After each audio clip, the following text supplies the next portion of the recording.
Pak. Kadang mereka bilang seperti ini, kadang bilang ya seandainya waktu bisa diputar kami mau mendalami agama. Padahal sebenarnya mendalami agama itu bisa kapan saja. Bisa kapan saja. Tidak usah kembali ke tidak muda usah kembali ke Apalagi masa kalau lalu. mau sekarang saja bisa. Dan fitrah di dalam dirinya, dan fitrah seorang laki-laki adalah memang menyukai lawan jenis. Selama dia normal ya, selama tetap jadi fitrahnya, pasti seorang laki-laki itu suka dengan lawan. Jadi memang sudah laki-laki itu punya fitrah untuk suka wanita, dan memang wanita itu juga dihiasi oleh syaitan, sehingga memang terlihat siapapun kita yang namanya fitrah sebagai laki-laki yang menyukai lawan jenis itu selalu ada pada diri seseorang. Walaupun kita dekat dengan agama, Ustaz. Betul. Ya. Betul.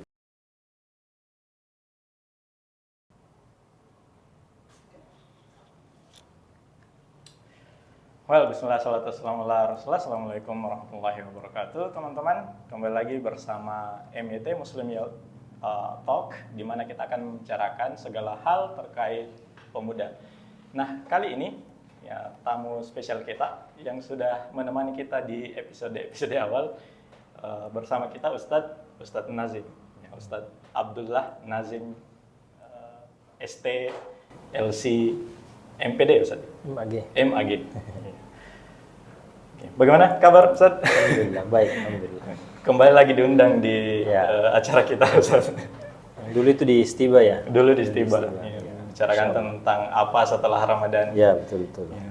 Nah, di sini kita punya sesi adalah agamanya sedikit ya, kan kadang selain inspirasi ya kita juga mau lebih dalam ya, terkait agamanya.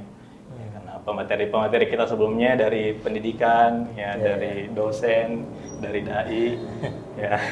Masya Allah. Jadi kita mau melihat sudut pandang pemuda itu dari banyak sisi, POV-nya dari banyak sisi. Nah, sekarang bersama Ustadz ya, yang harapannya kita membicarakan satu topik khusus hari ini ya, karena ini merupakan rangkaian dari seri kita membicarakan khusus agama lebih dalam terkait Islam, karena kadang kan kita lebih banyaknya ke pendidikannya, lebih banyaknya ke olahraganya, lebih banyaknya ke sosialnya. Nah, seri bersama Ustadz adalah seri yang lebih dalam ke bagian agamanya. Tapi sebelum mengarah ke sana, saya penasaran dengan nama Ustadz ini. Ada ST, lalu LC. Oh gitu. Iya, itu karena saya S1 2 kali. Ya, awalnya S1 selesai di UNHAS, Universitas Hasanuddin. UNHAS. Teknik, Fakultas Teknik. Makanya, anak teknik. Iya, makanya ST belakangnya. Nah, baru setelah selesai S1 kembali di Arab Saudi. Apa yang membuat ini, Ustaz, anak teknik mau jadi LC? Ya, sebenarnya yang begitu-begitu juga tidak pernah terpikirkan awalnya. Ya, awalnya kita pikirkan, saya kan dulu di geologi, jadi pekerjaannya itu kalau lulus ya paling lari-lari ke tambang, ya, seperti itu. Di pikirannya dulu ya setelah selesai ini ya cari pekerjaan di perusahaan tambang mana begitu. Tapi alhamdulillah ya namanya hidayah gitu, namanya tiba-tiba diberikan taufik, tiba-tiba ingin sekali memperdalam agama. Jadi sebelum lulus memang sebelum sarjana di UNHAS itu sudah belajar agama. Nah, pas itu dapat kesempatan untuk coba apply di Arab Saudi untuk S1 ulang. Alhamdulillah diterima, ya diambil saja. Ya, beasiswa saja. Beasiswa. Setelahnya sudah fokus. Jadi yang kalau betul istilahnya banting setir. Jadi yang lama itu sudah betul-betul ditinggal. Ilmu tekniknya sudah terlupa mungkin sedikit-sedikit. Mungkin yang dasar-dasar masih ingat. Kalau yang sudah terlalu spesifik, bahkan skripsi saya kayaknya sudah tidak terlalu ingat. Jadi untuk banting setir tidak ada patokan kapan, Ustaz ya? Iya, bisa kapan saja. Iya, betul. Jadi yang namanya hidayah itu yang datang di waktu-waktu yang istilahnya yang tepat lah. Ya. Dan dia bisa juga sebagai ujian. Jadi kadang orang itu punya kemauan, tapi yang dia pikirkan adalah gimana? Bagaimana ini saya sudah S1, saya sudah ini, nanti kalau saya begini lagi sudah terlambat dan seterusnya. Ini banyak kita kadang dengar orang-orang yang sudah mendapatkan lapangan pekerjaan misalnya. Ada kadang dokter, ada kadang apa. Kadang mereka bilang seperti ini, kadang bilang ya seandainya waktu bisa diputar kami mau mendalami agama. Padahal sebenarnya mendalami agama itu bisa kapan saja. Bisa kapan saja. Tidak usah kembali ke tidak muda usah kembali ke Kalau gitu, masa lalu. mau sekarang saja bisa.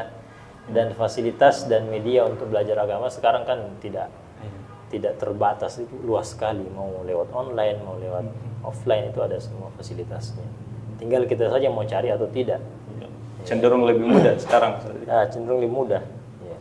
Jadi tidak harus juga kalau mau misalnya harus di Saudi, harus di Arab, dimanapun bisa, yang selama memang orang yang mau belajar itu memang punya kejujuran dalam hatinya. Ya, jadi dalam hadis itu disebutkan intasduqillah yasduqka. Jadi kalau engkau jujur kepada Allah, Allah akan jujur kepadamu. Jadi memang kalau dia betul-betul ikhlas mau menuntut ilmu, dan manapun saja dia berada, Allah akan berikan kemudahan gitu. Ceritanya kalau kita sungguh-sungguh, Allah bukakan jalan. Jadi tidak harus lewat pendidikan formal, tidak harus mungkin harus ke Arab Saudi dan seterusnya. Tapi dimanapun selama dia bersungguh-sungguh dan jujur memang mau menginginkan ilmu, mau memperdalam agama, mau lebih mengenal Allah, mau lebih mengenal Rasul, ya insya Allah akan ada jalannya.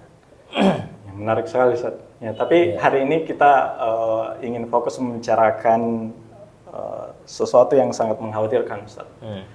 Di tengah kita sekarang ini, teman-teman pemuda terjangkit penyakit kecanduan pornografi, Ustaz. Ya, bahkan kalau kita lihat, Ustaz, datanya 90% anak ya terpapar pornografi di internet saat berusia 11 tahun. Ya, jadi anak-anak muda kita, teman-teman, ya, bahkan sebagian dari kita mungkin 90%-nya dari umur 11 tahun, Ustaz. Bahkan sebagian kita belum balik ini. Ya, betul, 11 tahun belum balik gitu. Sudah nonton minimal dia sudah tahu gitu ya. Dia sudah tahu bahwa ada hal-hal seperti ini. Iya. Dan ini pun data 2017 dari KPAI, Ustaz, data 2017. Apa sebenarnya ini, Ustaz, yang kenapa ini bisa terjadi di negara kita yang mayoritas sebenarnya umat Muslim? Ya. Kalau kita mau lihat ke dasar, memang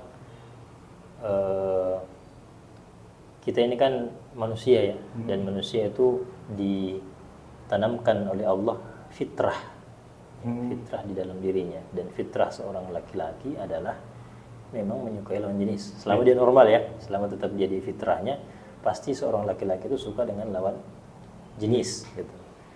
Dan inilah yang kemudian dimanfaatkan oleh dimanfaatkan oleh orang-orang yang memang ingin meraup keuntungan untuk dirinya sendiri gitu kan. Jadi memanfaatkan wanita untuk menarik. Ya. Jadi makanya kita tidak heran itu ya kalau kita lihat iklan mobil. Ya. Iklannya bahkan ya dulu-dulu kadang kita lihat iklannya makanan anak-anak. Iklan atau produk apapun itu. Produk apapun selalu ada wanitanya. Selalu ada wanitanya. Ya. Karena memang itu yang menjadi daya tarik. Daya tarik dan punya nilai jual memang. Ya. Dan memang karena laki-laki itu memang punya ketertarikan dengan wanita, suka melihat wanita, maka ini kemudian menjadi sebuah nilai jual yang bisa dimanfaatkan. Makanya industri pornografi termasuk industri yang sangat apa istilahnya, sangat besar jaringannya, dan juga sangat besar keuntungan yang didapat, uang yang berputar di situ besar. Karena memang seperti itu. Jadi hal-hal yang fitrah sama dengan bisnis makanan. Pasti bisnis makanan itu tidak pernah karena kita selalu butuh. Kita butuh makanan. Dan begitu juga. Kenapa pornografi menjamur? Karena memang laki-laki itu suka wanita. Itu dasarnya seperti itu. Jadi kalau saya suka wanita, Ustaz, normal ya? Ya itu normal. Sisa memang agama kan nanti ada batasan-batasannya, ada jalur-jalurnya, ada koridornya yang memang harus dijaga di situ. Tidak boleh kita keluar koridor seperti itu. Jadi memang ini pemanfaatan yang sangat luar biasa. Jadi memanfaatkan yang fitrah kita sebagai laki-laki, ada celah di sana, ada celah di situ, dan memang seperti itu. Jadi ini tidak heran, apalagi zaman sekarang ya, zaman sekarang sudah zaman medsos, kan beda sama zaman-zaman dulu. Zaman-zaman dulu mungkin orang kalau mau pornografi itu aksesnya terbatas. Iya. Kalau sekarang Ya kalau kita dengar cerita orang tua kita dulu, kalau mau nonton harus sembunyi-sembunyi, Ya. harus di. yang jelas Ini tidak kan, semudah sekarang, iya, pasti tidak semudah sekarang. Jadi sekarang ada medsos, ini semua kita sudah pegang Android di rumah masing-masing. Bahkan kalau kita mungkin mau sadari medsos-medsos yang mainstream, ya, platform medsos yang mainstream seperti Facebook, Instagram dan seterusnya itu memang ada di situ. Ya, walaupun mungkin tidak sevulgar yang betul-betul pornografi, tapi yang menyerempet ke situ dan bahkan mungkin sudah ke situ itu sudah ada dan memang bisa diakses dengan mudah. Gitu. Awalnya mungkin dari sana. Ya, awalnya mungkin di situ. Jadi memang tidak heran kalau seperti ini gitu. Ya, seperti ini dan memang ini hal yang sangat kita khawatirkan untuk diri kita dan tentu saja untuk anak-anak kita kalau kita sudah punya anak. Kalau kondisinya seperti ini, Ustaz, keadaannya sekarang sudah seperti ini, apa yang bisa kita lakukan? Ya, tentu saja yang pertama kalau kita mau selamat dari hal seperti ini adalah minta perlindungan dari Allah Subhanahu wa taala. Karena ini memang sesuatu yang menjadi tunggangan syaitan ya, untuk merusak anak Adam, ya, untuk merusak manusia. Karena wanita sendiri itu sebagaimana disebutkan dalam hadis bahwasanya perempuan itu kalau keluar dari rumahnya istashrafaha syaitan, dia akan dihiasi oleh syaitan. Ya, jadi memang sudah laki-laki itu punya fitrah untuk suka wanita dan memang wanita itu juga dihiasi oleh syaitan sehingga memang terlihat sangat indah. Jadi tidak ada perempuan yang keluar dari rumah yang tidak indah saja. Ya kira-kira seperti itu. Ya kira-kira seperti itu. Apalagi sekarang kalau kita mau mendefinisikan keluar rumah itu bukan harus yang keluar dari pintu rumahnya. Yang dia live streaming, dia video di rumahnya bahkan mungkin di kamarnya kemudian dia upload di medsos itu sudah termasuk keluar rumah, gitu kan? Iya. Nah, jadi memang ketika kita sudah dikering bahaya seperti ini, yang paling pertama minta perlindungan kepada Allah. Untuk diri kita terutama, ya. Jadi kita karena kita laki-laki kita tidak pernah aman dari yang seperti ini. Ya, kita tidak pernah aman. Siapapun kita, ya, siapapun kita, yang namanya fitrah sebagai laki-laki yang menyukai lawan jenis itu selalu ada pada diri seseorang. Ya. Walaupun kita dekat dengan agama, Ustaz. Betul, ya, betul. Jadi, tidak jarang kita mendengar orang-orang yang sebenarnya secara zahir dia terlihat agamis, ya. Bahkan mungkin dia dikenal sebagai seorang ustadz, tapi jatuh juga di dosa-dosa yang seperti ini. Bahkan bukan pornografi, lebih jauh lagi, betul-betul sudah melangkah ke zina. Ya. Jadi oknum yang sudah dikenal sebagai kiai, sudah dikenal sebagai ustadz, sudah dikenal sebagai guru agama mungkin bahkan yang harusnya menjadi pendidik itu kan kena semua. Itu kena semua. Banyak contoh kasus yang bisa kita dapatkan ya. Bahkan kalau kita lihat penuntut ilmu, bahkan mahasiswa Madinah, bahkan segala ternyata kena juga yang seperti ini. Ya. Bahkan itu tadi bukan hanya sebatas pornografi, tapi dia sudah betul-betul melangkah ke langkah selanjutnya yaitu zina. Nah, jadi memang sangat perlu kita untuk senantiasa minta perlindungan kepada Allah Subhanahu wa taala. Kalau bukan karena Allah, ya pasti kita sudah mengikuti syaitan lebih jauh lagi, ya. Untuk seperti itu ada tidak doa khusus yang bisa kita panjatkan? Kalau doa khusus untuk terhindar dari zina, sepengetahuan saya tidak ada. Tapi dengan mengatakan a'udzubillahi minasyaitonirrajim, minta perlindungan dari Allah, dari syaitan, dari godaan syaitan itu sudah mencakup semuanya. Dari dosa apapun itu, ya, dari dosa apapun itu. Tapi ada juga yang pernah diamalkan oleh Nabi sallallahu alaihi wasallam ketika ada seorang pemuda yang datang minta izin untuk berzina, ya. Khusus pemuda, Ustaz. Ya, pemuda. Karena memang di pemuda itu yang paling paling besar dorongannya. Karena memang tenaganya masih full, ya, kemudian masih lagi tinggi-tingginya kan. Nah, di kisah itu disebutkan dalam hadis itu Nabi SAW itu meletakkan tangannya di dadanya pemuda tersebut, kemudian mengatakan Allahumma ighfir dzanbahu wa tahhir qalbahu wa hassin farjahu. Ya Allah, ampuni dosanya, sucikan hatinya, dan jaga kemaluannya. Ya. Maka kemudian disebutkan dalam hadis tersebut bahwa pemuda itu setelah didoakan oleh Nabi SAW, disebutkan dalam falam yakun ba'da dzalikal fata yaltafit ila syai'. Jadi setelah didoakan itu, pemuda itu sama sekali lagi tidak punya keinginan atau tidak punya niat untuk berzina lagi. Ini doa yang manjur juga untuk. Ya. Jadi kalau mau didoakan, ya bisa doakan untuk diri sendiri. Ya, jadi kita katakan Allahumma ghfir dzanbi wa tahhir qalbi. Ya. Subjeknya diganti. Wa hassin farji, begitu juga bisa seperti itu. Kemudian dengan melakukan hal-hal yang sudah dianjurkan oleh agama, ya. Seperti menjauhi tempat-tempat ikhtilat, campur baur laki-laki perempuan.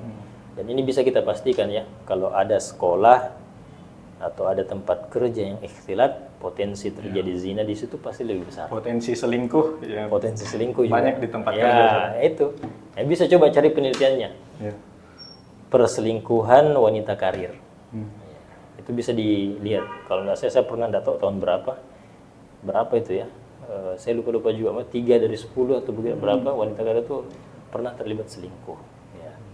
Kalau yang pernah saya baca juga, selingkuh di tempat kerja atau selingkuh secara umum itu ada 2 jenis. Ya, ini katanya Dr. Boyko, Dr. Boyko ya. Jadi dia bilang ada selingkuh kering, ada selingkuh basah. Ya. Kalau selingkuh kering itu yang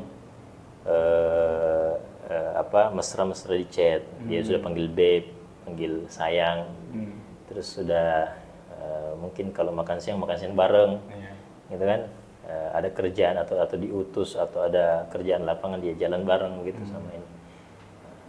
Itu kering. Kalau basah ini ya sepertinya sudah tidak usah didefinisikan, ya sudah dipahami.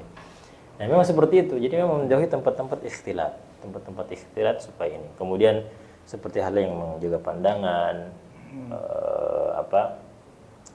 segera menikah. Nah, ini hal-hal yang dianjurkan dalam agama kita. Kalau untuk masalah pornografi sendiri itu tentu saja salah satu kiatnya juga untuk terhindarnya adalah banyak-banyak menyibukkan diri. Karena kita nonton ini karena tidak punya kesibukan. Ya, itu dia. Nah, jadi kalau pemuda itu mau terhindar, sibukkan dirinya saja. Ya. Sibukkan dengan olahraga, dengan kegiatan-kegiatan yang bermanfaat. Sehingga ketika tubuh lelah itu sudah tidak. Itu biasanya dorongan libido atau syahwatnya itu akan berkurang. Pikiran untuk melakukan hal ini itu bisa teralih ya. Jadi kalau dia capek, dia ini sudah tidak ingin lagi gitu. Nah, kadang memang kalau ini datang pikiran seperti ini kalau tidak ada kerjaan, jadi kayak istilahnya lagi gabut gitu. Apalagi sudah makan kenyang, terus duduk-duduk. Nah, itu biasa setan sudah ada HP, ada internet. Internet kencang. Nah, ini yang berbahaya. Jadi banyak-banyak menyibukkan diri ya, untuk pemuda ya. Jadi banyak-banyak menyibukkan diri dengan kegiatan-kegiatan. Kemudian jangan sering menyendiri, ya. Jangan kayak apa istilahnya suka pulang ke kosnya sendiri. Ya, berarti kalau kita tahu diri kita mudah terjatuh, hindari seperti itu. Ya, mending cari tempat-tempat nongkrong atau sama teman-teman ramai supaya tidak terpikir untuk itu. Ini yang mengkhawatirkan, yang setelah dari 11 tahun nonton terpapar pornografi, ternyata ini berimbas kepada seks bebas di Indonesia. Ini dari penelitian Kemenkes, usia 15 sampai 19 tahun ini untuk laki-laki 74% dari yang diteliti sudah pernah melakukan berhubungan seksual. 59%-nya perempuan. Ini kan sangat mengkhawatirkan. Apalagi sekarang kalau kita lihat di misal influencer atau di YouTube, mereka tidak malu lagi mengatakan anak saya ini di luar nikah. Kita banyak. Dulu kan mereka melakukan tapi disembunyikan. Sekarang tidak malu lagi. Tidak malu lagi. Sudah normalisasi. Sudah dinormalisasi. Ya, Ya, ini memang dampak lanjutan pasti. Dampak lanjutan dari pornografi tadi. Ya, jadi dampak lanjutan dari pornografi tadi pasti ke arah sini gitu. Jadi kalau misalnya laki-laki ya, dia sudah lihat, tentu kan tidak mungkin tidak terjadi apa-apa pada dirinya. Ya. Ya, minimal dia ingin juga seperti itu, atau minimal dia, ya, mohon maaf, masturbasi. Tapi ketika dia mendapatkan kesempatan untuk itu, ya, dia tadi berpacaran, ada pacarnya, dan seterusnya, itu ada sesuatu yang sangat mungkin untuk jatuh ke situ. Atau misalnya dia punya uang, ya, kemudian teman bergaulnya memperkenalkan pada bisnis-bisnis prostitusi atau tempat-tempat yang bisa dipakai menyewa-nyewa, ya, atau istilahnya sekarang apa istilahnya, open BO gitu ya. Open BO kan sekarang seperti itu istilahnya, yang sudah tersedia di, ya itu tadi ya, itu dampak kemajuan komunikasi, teknologi komunikasi juga seperti itu. Jadi sudah bisa pesan-pesan dan seterusnya. Nah, ini pasti ke situ, pasti arahnya ke situ gitu. Dan dampak yang kemudian terjangkit pada muda-mudi itu ketika mereka suka apa istilahnya tadi pornografi, justru dorongan untuk menikahnya itu tidak ada. Oh, malah menurun, Ustaz. Iya, kenapa? Karena kalau kita mau lihat ya, emang itu pornografi tentang suami istri, ya kan? Pasti bukan tentang suami istri.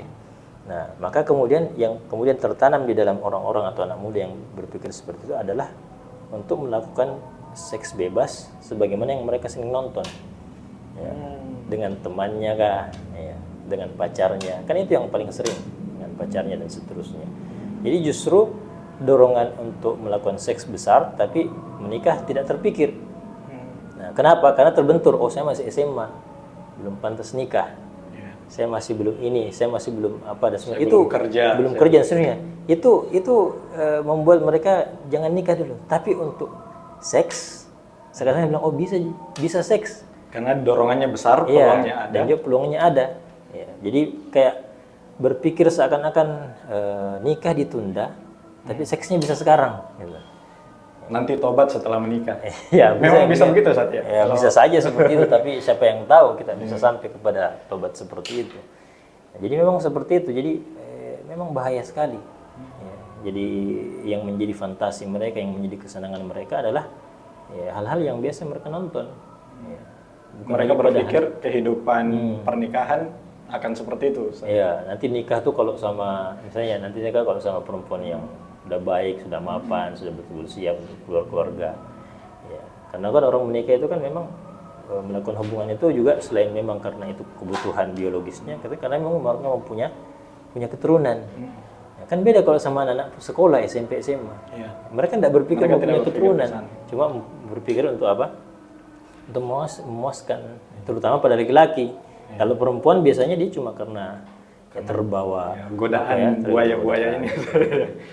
Takut ditinggal atau apalah, termakan oleh romantisme. Ya, belum lagi kalau memang dia anak-anak muda sering mengkonsumsi drama-drama percintaan. Ya, itu yang seperti itu yang akan menjadi apa pola pikir mereka gitu. Jadi drama-drama, ya walaupun bukan pornografi ya, drama-drama sendiri, ya, drama Korea dan seterusnya tentang percintaan, ya, tentang percintaan, kemudian didukung lagi dengan lagu-lagu yang juga tentang percintaan. Itu yang membuat pola pikir anak muda kita seperti itu, bahwa saya pemuda dan ini saatnya saya punya pasangan, pacaran, jalan dan seterusnya. Ya, jadi yang pertama kena mentalnya Ustaz mengatakan ini baik-baik saja, tidak apa-apa. Iya, tidak apa-apa. Ini normal, ini anak muda, ini seperti ini. Begini loh anak muda yang benar versi mereka. Iya. Akhirnya. Dan itu mengalahkan nilai-nilai yang mungkin tertanam sejak mereka kecil, misalnya dari orang tua, dari lingkungan mereka. Dan kita kadang dapatkan yang berzina itu justru anak pesantren, lulusan pesantren, hafidz Quran. Banyak yang terjadi seperti itu. Banyak berita yang muncul seperti itu ya. Imam masjid, ya, ada pernah itu imam masjid berzina di masjid. Di masjid, iya. Iya. Kepala pondok pesantren berzina di pesantren. Iya, seperti itu. Jadi kan ya begitulah, makanya saya bilang tadi, selama kita laki-laki kita tidak pernah aman dari yang seperti ini. Nanti terus meminta perlindungan. Anak muda terancam dengan seks bebas dengan apa? Dengan teman-teman atau dengan siapapun itu, kita yang tua yang sudah menikah juga seperti itu. Ya, perselingkuhan yang kayak kita bilang tadi. Ya. Jadi ini memang masalah klasik. Ya, sejak dulu sudah ada. Sejak dari zaman Nabi SAW. Kan di zaman Nabi SAW sudah ada beberapa sahabat yang berzina dan dikenakan hukum rajam, cambuk, ya, dan lain sebagainya. Itu sudah ada dari dulu. Jadi ya dosa-dosa klasik seperti ini ya memang kita itu harus betul-betul banyak-banyak minta perlindungan, kemudian melakukan usaha-usaha yang saya bilang tadi, ya, usaha-usaha yang nyata menghindarkan diri dari ini. Dan kemudian yang juga penting adalah banyak-banyak bersyukur. Bersyukur karena apa? Bersyukur karena kita tidak pernah jatuh dalam dosa itu. Ini khusus bagi kita yang tidak pernah, ya. Khusus bagi kita yang tidak pernah jatuh dalam perzinahan. Seks bebas seperti ini. Itu banyak bersyukur. Mudah-mudahan dengan kesyukuran itu kita lebih dijaga oleh Allah Subhanahu wa taala. Jangan pernah merasa aman. Kadang kita mungkin merasa aman bahwa saya tidak pernah. Itu kalau kita mau berpikir ya bahwasanya kita tidak pernah terjatuh ke situ, itu bukan karena kita yang jaga. Bukan karena kita yang kuat. Iya, karena Allah yang jaga Karena kita. Allah yang jaga kita. Allah yang jaga kita. Karena Allah yang memang mengkondisikan kita tidak pernah jatuh dalam kondisi-kondisi yang bisa mendorong kita seperti itu. Misalnya kita dari kecil, alhamdulillah kita dalam lingkungan yang bagus, tetangga orang yang bagus, orang-orang beragama. Kemudian kita di sekolah, masuk pesantren, kemudian Sekolahnya baik. Sekolahnya bagus, ya, sistemnya bagus, ya, pengawasannya bagus. Sampai akhirnya memang kita tidak pernah punya peluang untuk jatuh ke situ. Artinya kita tidak berzina bukan karena kita yang jauh, karena memang Allah tidak tutup peluang itu sehingga kita tidak jatuh ke situ. Nah, makanya memang sekali lagi salah satu kunci untuk tidak jatuh dalam perzinahan adalah bersyukur karena kita tidak pernah jatuh ke situ. Alhamdulillah. Dengan syukur Allah tambah nikmat itu, nikmat penjagaan itu. Kemudian jangan pernah melaknat orang-orang yang seperti itu. Tidak boleh, Ustaz. Tidak boleh kita melaknat orang-orang yang jatuh dalam perzinahan. Ya, bahkan mengundang rendah mereka karena sekali lagi kita punya peluang yang sama untuk jatuh ke situ. Ya, kita tidak aman dari Kita tetap tidak aman gitu. Jadi kalau ada orang yang jatuh kita lihat tahu oh dia berzina. Ya, mungkin kita lihat kok bisa-bisanya. Kadang kita mencemooh, mencibir. Kadang dijauhi, Ustaz. Ya. Kalau dijauhi bisa saja ya, siapa tahu ini kan. Tapi yang tadi mencibir, menghina, memandang rendah, seakan-akan kita yang tidak jatuh dalam perzinahan itu sudah sangat suci sekali. Ini bahaya ini, itu bisa menimbulkan gurur itu. Jangan-jangan gara-gara perasaan itu dan pikiran itu kita justru dihukum dan jatuh seperti itu juga. Justru diazab, dihukum. Iya. Jadi makanya kalau lihat seperti itu bersyukur dulu lah untuk bukan saya. Dan tetap itu tadi, tetap menghadirkan perasaan bahwasanya saya juga laki-laki dan tidak akan pernah aman dari dosa-dosa seperti itu. Kalau kita berbicara zina seperti ini, itu lintas umur, bukan hanya pemuda. Semuanya, Ustaz. Semuanya. Iya. Menarik sekali, Ustaz, tapi sayang ya, kita dibatasi oleh waktunya, Ustaz. Ya, mungkin pesan terakhir, Ustaz, kepada teman-teman yang menonton kita atau mendengarkan kita hari ini, Ustaz. Ya, jadi pesan sebelum kita tutup adalah yang tadi kita ulang lagi dan tegaskan sekali lagi bahwasanya banyak-banyak minta perlindungan kepada Allah Subhanahu wa taala untuk bisa dijauhkan dari dosa seperti ini. Ya, bergaul dengan teman-teman yang soleh, cari komunitas-komunitas yang soleh. Kemudian menyibukkan diri dengan kegiatan-kegiatan yang bermanfaat, ya, dan kemudian menyegerakan menikah. Ya, mudah-mudahan Allah memudahkan semua para pemuda untuk segera menikah agar lebih terjaga dari dosa-dosa zina. Mungkin terakhir, Ustaz, mapan dulu atau nikah dulu, Ustaz? Ini tergantung apa ya, pengertian kita tentang mapan itu apa. Iya, kalau mapan punya rumah, punya pekerjaan tetap, punya ya tentu tidak lah ya. Selama kita punya finansial untuk menikah, maka bisa menikah ya walaupun belum punya rumah. Tapi kalau memang sanggupnya untuk mungkin masih ngontrak kos saja, kemudian berdua dengan istri di situ, maka itu sudah cukup. Ya. Jadi kalau mapan itu di situ. Jadi yang punya ba'ah, ya. Sebagaimana di hadis itu kan man yastati minkumul ba'ah, ya. Wahai para pemuda yang sudah punya ba'ah. Ba'ah di situlah kemampuan untuk menikah, ya, dari sisi finansial. Jadi kalau memang sudah bisa menikah, sudah bisa punya mahar, kemudian sudah bisa paling tidak menghidupi istri walaupun dengan kadar minimal seperti itu cukup, ya sudah, harusnya menikah, jangan ditunda-tunda lagi. Ya. Jadi ini harus menjadi sesuatu yang apa istilahnya, yang kita targetkan untuk secepatnya. Ya, kadang ada anak muda berpikir ya nanti saya bahagikan orang tua dulu, ya, saya kejar karir dulu, ini dulu. Ini zaman sekarang ngeri. Ya, jadi nikah aja dulu. Insya Allah kalau setelah itu siapa tahu rezekinya terbuka, dimudahkan oleh Allah Subhanahu Wa Taala, karena kita terhindar dari dosa-dosa seperti itu. Dijauhkan dari yang apa kita bicarakan tadi. Dijauhkan dari dosa-dosa, dan itu kita bisa menjadi lebih bertakwa, dan orang bertakwa itu akan mendapatkan banyak keutamaan dari sisi Allah Subhanahu wa taala, rezeki, jalan keluar, ya, dan lain-lain sebagainya. Ya. Itu nasihat kita adalah segera menikah insyaallah. Baik, terima kasih Ustadz ya atas diskusi yang menarik hari ini. Ya, kami akan terus meminta pendapat Ustadz mungkin episode berikutnya dengan tema yang lain. Ya baiklah teman-teman, demikian perbincangan kita, obrolan kita dengan Ustadz Abdullah Nazim. Ya, nantikan episode berikutnya. Jangan lupa untuk subscribe channel ini, ya, dan juga kita sudah ada di Spotify. Untuk yang lebih suka audio, boleh mampir ke sana, jalan-jalan, follow juga akun media sosial kami yang lain, ada Instagram, ada TikTok, ada X atau Twitter. Oke, sampai jumpa di episode berikutnya. Assalamualaikum warahmatullahi wabarakatuh. Waalaikumsalam.